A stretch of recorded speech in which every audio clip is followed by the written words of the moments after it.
I could have won by 5 or 6 more, and I challenge anybody to dispute that. My thinking was you leave something in the tank. And had I known that he was going to miss 3 days of training and have a bruised foot, I probably would have stepped on the gas, you know, gutted him a little bit, made him get a little bit tired. But I didn't know that. But that's horse racing, and it goes like that. In my mind, they're 1-1. They've each won a race, and the other guy's been second when the other guy's won. So it's tied right now. This is a rubber match, and I think I have the advantage, although I do respect Funnyside.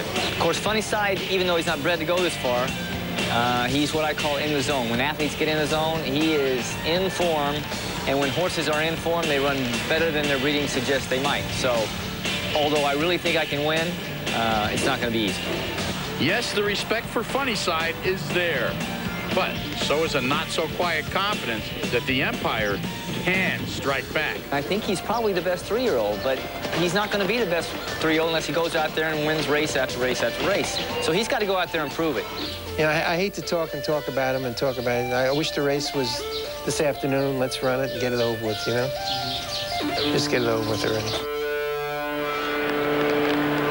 Remember Tom Durkin's call during the stretch run of the Wood where he said, just a little nudge. And Bailey actually went to the whip only twice during that stretch run. Jerry also told me that he now regrets that he took post 12 instead of post 5 in the Derby, because what he was talking about when he alleged about, or not alleged, but hinted at the fact that the horse might not have been 100%. And he would have preferred, now that he looks back on it, a ground-saving trip, even if he had to risk a little trouble out of the 5-hole, than the wide trip that he had, because his horse was tiring as he got to the top of the lane. Well, he shouldn't tire today. The only thing that might stop him is the weather, because, as Bobby Frankel says, he's in perfect condition right now, Kenny. All right, Hank, earlier we talked about Funnyside and those perfect trips that he's had both in the Derby and the Preakness. Empire Maker didn't have that kind of thing in the Kentucky Derby. The Empire Maker had a bit of a wide trip in the Derby. When we go back and look at the first time they ran against each other, you know, as Hank said, this is the rubber match. In the Wood Memorial, Empire Maker had a lot better trip. Now, that's Funnyside right there. He's sitting right up close to the pace, and Empire Maker is right to his outside. At this point, he's right even with Funnyside. And as they turn into the backstretch, he'll maintain a position, Jerry Baylor will, on Empire Maker, about a length and a half behind Funnyside. And that's where he stayed until he moved to collar Funnyside at the top of the stretch. That's the kind of trip that Bailey wants with Empire Maker in the Belmont. He wants to keep Funnyside right there in close proximity so that Empire Maker can sort of draw a bead on him, so to speak. And they hope get the same kind of result as gave him one smack there when he saw Funnyside coming out. Yeah, just a little smack to mainly just keep his attention. But the Kentucky Derby, totally different story. Funnyside again has a good trip, but Empire Maker is about what, 3 lengths behind him. At one point he drops a little further back than that behind Funnyside. Not only that, but Empire Maker is going to be about 3 to 4 wide around the first turn and the second turn, losing some valuable ground. Now the ground cost him certainly, but also I don't think Empire Maker was at his best. Certainly wasn't the same horse he was in the Wood Memorial or the Florida Derby. And you can see he finishes only a length and 3/4 behind Funnyside. Those in the Empire Maker camp are hoping that the trip in the Belmont will more closely reflect what you saw in the Wood Memorial. You can play with statistics in all sorts of ways, but it's rare that a horse will skip one leg of the Triple Crown and then go on and be successful here in the Belmont. Commendable did it in 2000. Commendable, trained by Wayne Lucas, did it in exactly the way that Bobby Frankel's trying to do it with Empire Maker. You run in the Kentucky Derby, you skip the Preakness, you don't run in any other race, and then you come back and you run in the Belmont. Lemon Drop Kid skipped the Preakness, but he ran in the Peter Pan in between the Derby and the Belmont to stay fit. Touch Gold ran in the Preakness in the Belmont. All right, Janine, down to her right now with some thoughts about Funnyside Empire Maker's training regimen. Well, as far as Empire Maker is concerned, guys, I think it may all come down to the tale of the training. Before the Kentucky Derby, Empire Maker had one workout in the 3 weeks leading up to the race. And the final week before the Kentucky Derby, we all saw that he was visibly not 100% sound. And Bobby Frankel did have to back off on him. He did miss a day or two of galloping, and then he jogged a couple of days that he was originally supposed to gallop. Now, it's been quite a different story now preparing for the Belmont Stakes. Empire Maker has had 4 workouts in 17 days. And Bobby Frankel admits he is tightening the screws on Empire Maker. No more handling him with kid gloves. He's training him very hard. He's been galloping very strong, very fast. He even worked him on the turf one day just so that he wouldn't have to avoid a work or work him on a sloppy racetrack. So Empire Maker has been trained to perfection, according to Bobby Frankel, and now it's up to him to get the job done this afternoon, and we'll see if that training regimen pays off. All right, thanks, Janine. You will not see a mark that all horses will run with umbrellas, but the fans are free to bring them here. It's still a very wet, rainy afternoon. It's going to continue that way, but we're in this deep. Carry forward to the 135th Belmont. Stay around. This ESPN presentation of Citgo Belmont Stakes Special is brought to you by Citgo. We know you. By Visa, proud sponsor of the Visa Triple Crown. By Long John Silver's, dive into something different. By Budweiser, the best things in life are the things that are true. Budweiser. By Plateau Herbicide from BASF, we make Bermuda grass hay better. And by NTRA.com. Win a trip to the world premiere of Seabiscuit the movie at NTRA.com. Welcome back to a wet Belmont Park. Well, no disrespect to the 8th race in which Dwayne Lucas has repository. I think we want to know about what he has going in the 11th race. Hank Goldberg is with a good trainer right now. Well, Scrimshaw, of course, in the 11th race. And Wayne, how will he react to this weather, you think, in the condition of the track? Well, you never know, Hank. I think he's going to be okay in it. He's the horse that gets over the ground nicely and everything. I think more importantly, though, I think it's going to really help Funnyside. I think if you loved him before this started, you got to love him today now because of it. I'm hoping that ours will like it. You just never know, though, going a mile and a half till you try it. Yours is improving, isn't he? I think he is. He has to, though. I think he is improving. I thought his 3 weeks from the Preakness have been excellent. He's showed every sign that he's on the improve. And if we can improve a little bit, we got to make up 10 lengths. Somebody said that's a lot to make up. I said it's not so much in a mile and a half. Well, you've made him up before. I'd like to take you back 3 years ago to Commendable. And one of the things that Empire Maker's up against is the layoff since the Derby. And you were the only one in 134 years to accomplish that. So how did you do it? Well, I don't think that's an impossible task. I was surprised to hear that statistic that you just related to, and nobody had done it. But I know Bobby Frankel, and he's got a good quality horse, and I can't believe, Hank, that Bob would have one short. I don't think 5 weeks will bother him. If you like that horse, I think you're still okay. Wayne, thanks so much for coming. You're always, gentlemen, doing that with us. I appreciate it. Well, I think I just wish we had a better day. We got a great crowd. I hope they'll go out there and just get soaked with the rest of us and enjoy it. Oh, yeah. Thanks again, Wayne. Yeah. All right, let's go back to you guys through a dryer. Always nice to get gaming tips from Dwayne Lucas. You don't get that every day. All right, I'm feeling nostalgic right now. Are you not? A little. Long John Silver memories. Let's look back. Anybody who was around in 1973 who was a horse racing fan can confess to some nostalgia. June 9th, 1973, as a matter of fact, right here at Belmont Park. The Immortal Secretariat won the Derby, track record, won the Preakness, track record, going for the Belmont. Secretariat leads his field by 18 lengths, and now Price of Prince is taken second, and Mike Gallant is moved back to third. They're in the set. Secretariat has opened a 22-length lead. He is going to be the Triple Crown winner. Here comes Secretariat to the wire. An unbelievable, an amazing performance.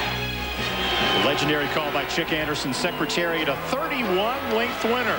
He was the first Triple Crown winner in 25 years, exactly what Funnyside is trying to accomplish today. If not him, then who said he's moving like a tremendous machine? Where did that come from? That's what Chick Anderson said going around the turn. I missed it. Oh, it's his famous line. We picked it up a little later than that. We didn't have time to do the whole thing. So 31, that's not going to happen today, is it? That'd be silly. That would be silly. On a close race. You see Count Fleet 25 lengths, Man of War 20. The mile and a half of the Belmont gives superior horses plenty of time to put some distance on their competition. And interestingly enough, 88 Risen Star probably should have won the Triple Crown. He's the son of Secretariat. So Secretariat actually was on there twice, so to speak. Couldn't live up to what his dad did. Stay around. We got live racing, 9 minutes until the 8th. It's a mile. It's on turf, and Dwayne Lucas has one in it. They're on the track for it. We'll introduce you to the animals, the jockeys, and others right after this on ESPN. As racing continues from the Belmont. A reminder that if you're on one of these teams, to get your parental permission, slip in. The Yankees and the Cubs playing some baseball on the ESPN. The Sunday night game, 8 o'clock Eastern, interleague play. Sunday Night Baseball presented by Nextel, 8 o'clock Eastern on ESPN. We got 6 animals, thousands of fans, and all those pesky freeloaders. That's us, the media. Janine's on that story. That's right, Kenny. You know, in 5 of the last 7 years, Belmont Park has been blessed with a Triple Crown possibility for its signature race. The enthusiasm over War Emblem's quest last year led to not only a record crowd here on site, but a record number of media credentials were issued as well. Well, that record is now history. The unprecedented number of requests for press passes in 2002 was blown away this year, and the Belmont Park press office has been scrambling to keep up with the demand. The communications department has kicked into overdrive and been working overtime to accommodate the record number of media inquiries surrounding this year's Belmont Stakes. Glenn Mathis and his crew have not seen this level of interest by the press ever, and the requests are coming from far and wide. We'll reach about 1,200 right now, and they'll probably go a little bit higher. You know, we'll end up 1,250, 1,300. It's a lot more than last year, which was about 1,050. So when we printed them, we certainly didn't expect this months ago. It's really spanned a good portion of the globe. We've had a lot of interest from South America, in particular Chile, and it goes as far as we've had inquiries from Cyprus, and Italy. You know, a good portion of Europe, but Italy and Cyprus are probably as far as it goes on the other side of the world. Local interest was expected. After all, Funnyside is the hometown hero. But inquiries from across the country and the globe, as well as nearly every major news organization, have kept the Media Relations Department buzzing around the clock. It is for this reason that the New York Racing Association has anticipated a record crowd as the fascination with Funnyside brings the Triple Crown frenzy to new heights. Last year's 103,000 fans on site for the Belmont Stakes was the largest crowd ever assembled for a sporting event in the state of New York. If the media interest is any indication, Funnyside's bid for immortality will be witnessed by an unprecedented number of racing enthusiasts all over the globe. And hard to believe that Barclay Tagg said he even had a call from a news organization in Sydney, Australia, wanting an interview about Funnyside and his quest for the Triple Crown. He's also been interviewed by the NewsHour with Jim Lehrer, Good Morning America, CBS News, NBC Nightly News, you name it. They have been here to talk to or about the connections of Funnyside. It looks like the appeal of him is unparalleled. Kenny? We mentioned Chile a couple of times in the body of the show, so did Glenn Mathis in that story. That's because Jose Santos, the jockey of Funnyside, is from Chile, and Chileans then should be excited about the 8th race because he's in that one also. He actually got a letter from the president of Chile, so they're really throwing their support behind this horse as well. All right, 3 minutes away now from the just the game breather, Scott. Not it's, but just it's the Philly and Mare Turf Division, I might add. 10th running of this. It's a grade 3 on the Widener Turf course with that silly little left-handed turn to start the race, right? Kind of like start on the interior of the track. You talk about a good field. I mean, soft conditions. The conditions are terrible, but what a nice field. Risk-averse. 1A, one of the nicest turf mares in the country. Voodoo Dancer, unfortunately, scratched. Mariinsky just won a race here a week ago, trained by Christophe Clement. And you've got some other horses in the field that are also among the best filly and mare grass horses in the country. Wonder again, right now the 5-2 favorite. We just saw Carib Lady win a race at Pimlico, the Gallerette, during our Preakness telecast. Delta Princess at 8-1, and look at that, 9 through 13 all out. But at a mile, excellent field in the Just a Game. You talked about the scratch on the 2, leaving the 2B, Mariinsky, involved with Jose Santos. And here is a horse, a race here that brings us 2 of the horses that we're going to see here. Not Voodoo Dancer, that's scratched, right? But 2 of them being Delta Princess down along the inside, and Wonder again in between horses. Delta Princess slips through along the rail. She's trained by Belmont and just outgames the other horses here. Delta Princess has won 5 of her 7 races on turf. She's won 5 out of 6. She knows where the finish line is. What a hard trying filly, and the horse she beat there, Wonder again, is the favorite in this race. Wonder again was making her first start of the year there, so she might have had a little excuse. The only thing Belmont worries about this filly today, Delta Princess, is that she has never been on a soft course, and he doesn't really think that she may like it all that much. That may be why she's 8-1 right now. Well, just for the opposite reasons, Mariinsky comes in because that running just a week ago. Hank Goldberg, what do you have down there? Well, I like Wonder again. I like the fact that that she was so close off a layoff in the Beaugay, and that was the race I kind of looked at seriously because so many came from that race. But Carib Lady with Jerry Bailey aboard won the Gallarette at Pimlico on Preakness Day. Same soft conditions. Liked it, learned to run on it in France. That's my exacta. Janine. Well, I also like Wonder. Again, I'll tell you, the filly looks super. She's grown quite a bit. She has filled out. She spent the winter in Florida. Felt she did quite a bit in a short period of time last fall and may have needed a rest by October in the Queen Elizabeth when she kind of got stuck down on a soggy rail in that race, was floundering a bit and finished 5th that day. But since the 7-month layoff, that outstanding effort in the Beaugay, she's a nervous filly who needs careful management, doesn't handle changes well, so she's right at home here at her home base of Belmont Park. Randy, I've made it my life's mission to complete the thought on Mary Ansky with Jose Santos. You're saying, the point being that just ran a week ago, but the perfect conditions to run so quickly back. Yeah, Christophe Clement, our trainer, who incidentally has dined over in the Belmont, almost never runs a horse back in a week. Mary Ansky won the Sheepshead Bay Handicap here May the 31st, 7 days ago. But that was at 1 3/8. She was 13-1 that day, but that was on a soft course. He said if the racetrack comes up soft, the course comes up soft again today, he would take a shot with her even at the shorter distance, and that's what he followed through. Tom Durkin's going to call it. They're in the gate. And they're off. Risk Averse gets out their first. Repository sent out to take the early lead, and Repository will be the early pacemaker, going clear by 2, now 3. Silver Rail is reined in to run back in 2nd. Delta Princess 3rd. Love and Kisses hugs the hedge in 4th. Risk Averse is in the clear, running along in 5th. Wonder again, drafting nicely in behind horses, is now 6th. At the back of the pack, our Carib Lady, Mary Ansky, is the last of them all. So Repository goes out winging there beneath Gary Stevens, opens up a 6-length lead in the early stages here. The first quarter in 24 and 1/5 seconds. Repository isolated from the field down the backstretch. She's in front by 7, and there's 5 furlongs to go. Love and Kisses gets a nudge as they move into the far turn. Silver Rail has asked for a bit more. Delta Princess running 4th toward the inside. Risk Averse still under a relaxed hold as they move into the far turn. Wonder again is running 6 with a half mile to go. Mary Ansky is launching her bid now on the outside as they round the far turn.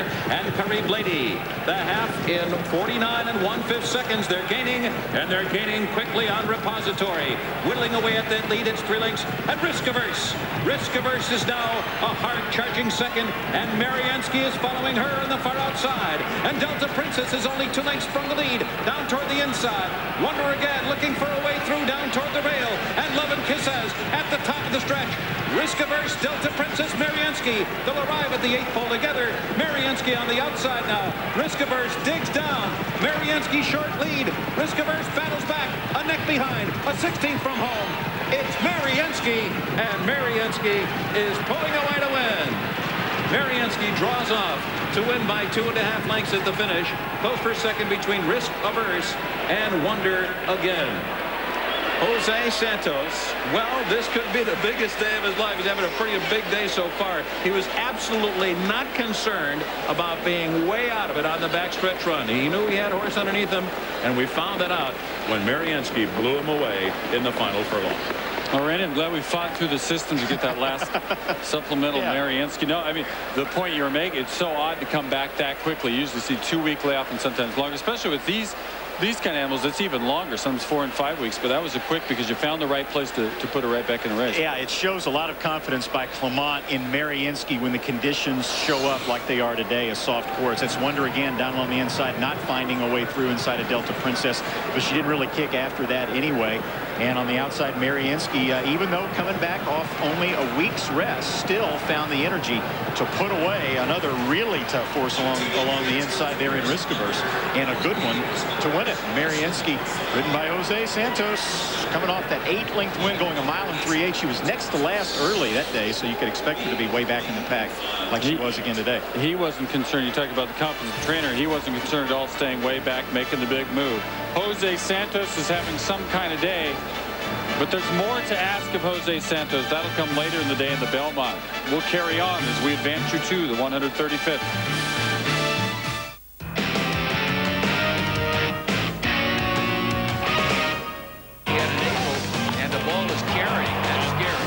Carrying pretty good deep to left. Dunn all the way on the track, leaps, and he caught the ball and slammed into the wall. That's bad news for the wall at 6'6", 240, but he just made a fantastic catch. All the way out to Rose. Back to the corner, Parker. This is Ginobili. Hits the three, and San Antonio's back on top. Ball to the basket and don't shoot the quick outside shot. And then they realize that they can get the ball into Duncan pretty easily, as they did right there. And the flush automatic. Breakdown that time, but that was a great play by Jason Kidd, finding Kenyon Martin. Spurs break the pressure. Get it to Duncan. Sets up Robinson for the jam. And a pretty good non-call there. Duncan.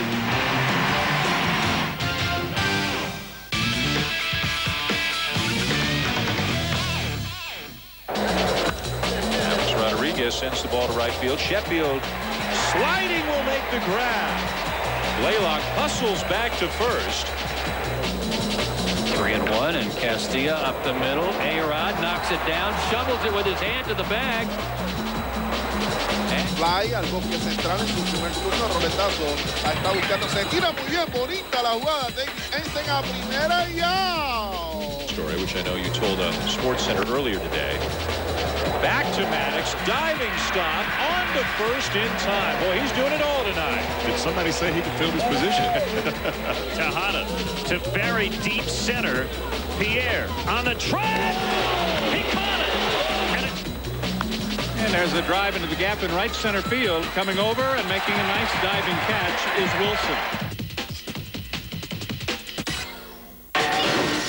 Come on, people, we gotta find this thing. Let's go. Come on, let's move it. Anything? Check under the freezer.